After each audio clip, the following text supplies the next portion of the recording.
How do we develop core strength? What are some of the keys to getting a stronger core? Time, I would say. Dang. Just like getting any other strength, that it's time. It takes Yep. time. Like there's no magic pill, and that's why people don't like it. Yep.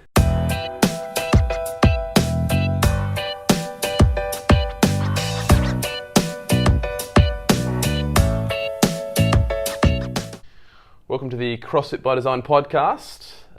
This is episode number 9. How's things, Brendan? Yeah, well, Tomothy. Timothy. It's good. It's good. Okay, so today we're talking about core strength, and this is probably going to be one of my favourite episodes. I love talking about this, probably because I require it the most. Yep. So, core strength, what is it? Man, I feel like I should interview you. You're like G'd up. I'm G'd up about it too. Don't get me wrong. I like talking about it. Yeah, a straight line that trisects the spine and bisects the pelvis. That was the best definition I could find. Okay. And what does that mean? Basically, it's like, this is going to be hard for anybody. Well, you know how most people understand what good posture is. Yeah. Yeah. So Yep. It's like standing up straight with your shoulders Straight. back. Shoulders back, chest out, stomach Squeeze my in. abs like someone's Yep. going to come and punch me in the belly. Mm-hmm. Maintaining that position is core strength. Okay. So maintaining that position through functional movements is core strength. So Okay. being able to stay in good posture regardless of what's going on externally. So I'm picking something up, or I'm running, or I'm jumping and landing and stuff like that. Okay. Yeah. Yeah. Do you have a better definition? No, I think that's. Oh, you I can. think that's probably good. Oh, okay, cool. No. I think, most people probably view core strength as just your abs. Yeah, But well, it's not your abs. It's from where your arms connect, like your armpits down to your hips, really. Yeah, it's that whole trunk area. And that's why I liked that definition of Yeah. that straight line all the way Straight through. line down 'Cause, all the way we, through, we talk about that at the box all the time. It's not just your abs. It's almost everything. Yeah. So Yeah. Okay. Why? Why is it important that we talk about core strength? Why is it important that we have it? And why do we put so much emphasis on it? Keep your abs on tight. Why is it important? Because lack of movement about that line that we just spoke about is going to be what keeps you healthy and strong. Yeah. So if you start to, let's say I'm picking something up off the ground, and I start to get movement. So during picking something up off the ground, I can lose that straight line between, say, my hip and my shoulder in this case. Yeah. Then I'm going to start to rely on other muscles that aren't designed to pick up this heavy object off the ground. Yeah. Okay. Yeah, this demo isn't doing much for people listening, but basically I'm bending over with a rounded back. Yeah. And then instead of if I keep my abs on tight when I pick something up off the ground, I'm going to use my hips and my legs to pick it up. Yeah. If I start to round my back, I'm going to use my back to pick it up. Yeah. Okay. So that's going to open me up to injury and all sorts of other things. And I'm not even just talking about lifting in the gym. And you'll find most people don't get hurt in the gym. They'll get hurt getting out of the car or sneezing or picking up a small piece of wood off the ground. Yeah. And it's not because that was particularly heavy. It's because years and years and years of using the wrong muscles to pick things up and move and do things is what's caused it. No, it's the straw that breaks the camel's back. So, if you want to talk about, I'm not an athlete, so who cares? It's like, well, you should definitely care. Yeah, this seems to have one of the most practical applications to everyday life out of everything you do in the gym. Like if you were to do only one thing in the gym, it'd probably just be develop core strength, because that's going to have one of the most things. That is going to have such a big carryover to so many things you do outside of athletic performance. Yeah, I completely agree with that. And even, we're a CrossFit podcast, so let's talk about inside athletic performance. Yeah. Your ability to maintain that line is going to dictate your weight and your movement standard on damn near everything. Yeah. If I lose that straight line when I'm doing a squat, then that's the end of the squat. And we've both felt that our squat numbers improve a lot of the times because, depending on how our core is feeling, where both of us have had back issues in the past, and depending on how our core is feeling and how strong it is at that point in time, normally depends how much we're able to lift on the day. Yeah, completely agree. Regardless of how my legs feel, it's always dependent on how my core is feeling on the day. Yeah, okay. So, and I think most people will be able to get something out of this conversation because so many people have back issues. They've got back pain, and if you've got back pain, you listen to this, you know what it's like. You know how frustrating it is. You know how debilitating it can be sometimes. And so therefore we would obviously want to improve it. So how do we develop core strength? What are some of the keys to getting a stronger core? Time, I would say. Dang. Just like getting any other strength, it's time. It takes Yep. time. Like there's no magic pill, and that's why people don't like it. Yep. Because it's a daily routine. Like you want to be Monday to Friday, and then you rest on the weekend, and then you're just back to it. And then that's what it takes. Like maybe later on down the track, let's say you're in a bit of a deficit, like you're coming out of an injury, 5 days a week. Yep. Maybe you can back it off to 3 days once you're good to go. But it just takes a lot of time. And it's nothing fancy. Like you can get some pretty decent, like really good rehab programs from Active Life RX. Yeah. They do some awesome ones. We use them. Julian Pinot puts out a lot of good content as well. I mean, I would say find a coach so they can have a look at you, because it's hard. It's like, I'm going to ring the doctor and explain to him what's wrong with me based through my lens, seeing what I see. It's like you need to get a coach to have a look at you and see, because you might think it's one thing and they'll be like, well, looking at you move, it's not that at all, it's this thing. And based on that, this is what we need to do. So, and you know, I'm not trying to sell you on come do PT with us, but that's just the reality of it. You need somebody to have a look at how you're moving.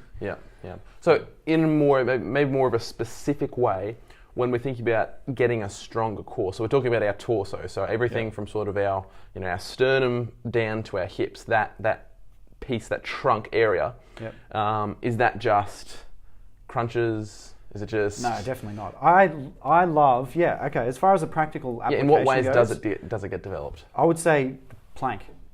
Love the plank, man. Pavel Tsatsouline talks about it. He just goes 30-second plank, switch everything on.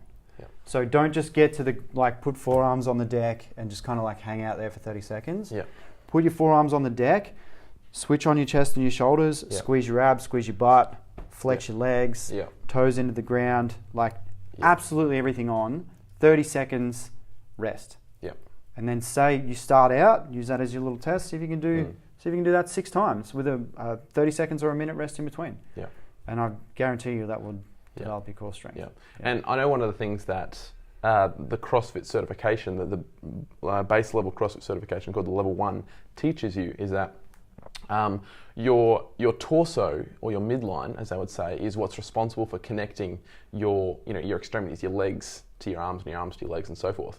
And so your ability to keep that core tight is going to allow you to transfer energy from your legs up to, say, your arms. If you're doing a thruster, which is, if you've got a barbell, hold it on your shoulders, and then you squat down, and then you've got to squat up, and as you finish your squat, you're pressing it up overhead. The ability to transfer that energy from your legs through your midline up to your arms is only going to work if you're able to keep that locked in tight. And if you lose that connection, that's when all the power kind of leaks out through your midline, and as you said before, your body starts to use muscles that it shouldn't be using for particular movements. And your core is mainly a stabilization muscle. All the muscles in there have the role of stabilization, not necessarily for movement. So if you're getting a whole bunch of movement through your core, you're actually not using it the way it's supposed to be. It's meant to just stabilize, as you said, and go through. And that ability to keep your, if you think about it, if you were to take, I guess, your thumb, take your right hand, put your thumb on your sternum, put your little finger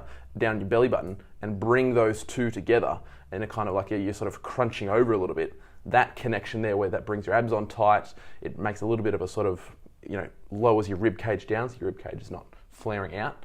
The ability to hold that whilst doing every kind of movement is going to have, so much benefit over everything, whether you're picking up a log of wood or a barbell. Yeah, man. Best case scenario, development of your core is going to come through functional movements. But again, I would highly recommend you get a coach to do that. And then that's how we develop. Unless you're coming out of a deficit, we'll put you on a bit of a rehab program. But everything you said, 100% agree with. The best thing you can do to develop your core, deadlift, squat, snatch, clean and jerk. And then as you start to lose that straight line, you can't deadlift anymore. You need to develop your core. So would there be a difference if we've got a member or an athlete coming into the gym? Is there a difference in the way that we would recommend or that they approach their training if they are, got no back pain, they're good, they're strong, and maybe we would push them towards just functional movements. What if someone's coming in with a pre-existing back injury? How would that change? Because obviously we're not going to get them to throw around a cleaner jerk if they got heavy low back pain. Yeah. So we change their warm up. So we do like a general and sort of a specific warm up. Yeah. We will go, well, okay, we know you're dealing with this thing, so this is the warm up I want you to do specifically. Yeah. And then that's that kind of rehab program. Yep. And then when we bring them in to do the WOD, the workout of the day, Yep. then we'll obviously adjust that to suit as well. Because you're returning from injury essentially. We can't just throw weight back in your hand. Yep. So whether that be we scale down the weight or we change the movement completely, which we do a lot for some people. And then, the goal is always to build back into just doing a normal class. But it definitely does change if you're coming in with a pre-existing injury. Yeah. Okay. So you mentioned before that the main way it gets developed is through functional movements. And if let's say I'm an athlete and I'm being told by my coach, look, you need to really work on developing your core strength more. But if I've already got a banging six pack, do I even need to worry about it? Yeah. I think if you're thinking or about in my case, that, like a 12 pack. Yeah. Well, obviously, that's not a measure of strength, though. That's just pure aesthetics, and that doesn't necessarily mean that you're strong. Okay. But I see where you're coming from. You're like, oh, I got a six pack. Well, we've all got six packs. Whether they're visible or not is going to happen in the kitchen. Yep. Not necessarily your workout program. Where is this kitchen? Yeah. Damn kitchen. This is the second time it's come up in this podcast, man. It's right there. Yeah. Just there. But it's a good point because, if let's say you're doing a heavy farmer's carry, you might have the best washboard six-pack abs, but if you haven't got true core strength, you're not going to be able to do as heavy a farmer's carry as someone who's actually got core strength. Like you look at a strong man, probably got a bit of a tub, bit of a belly going on, but his core strength, I guarantee, is stronger than yours. Yeah, absolutely, for sure. Yeah, 100% agree. Yeah, it's a silly way to measure. And you hit that nail on the head. It's like abs versus core strength. They're not the same. Yeah, it's not, just because you have abs doesn't mean you have core strength. And if people don't understand that, there are lots of muscles that kind of wrap around your spine, kind of like a corset. And so it's not just the six-pack abs you see in the front. They wrap right around your back, sort of from your rib cage down to your pelvis. Just this giant mesh of muscles that most people don't get developed. So yeah. Okay, sounds good. Anything else you want to add? Start doing planks. Start doing some planks, man. Yeah. We should do one right now. Yeah. Plank off. Pretty sure I'd win. Yeah, pretty sure you would. All right, thanks, Brendan. Thanks, man.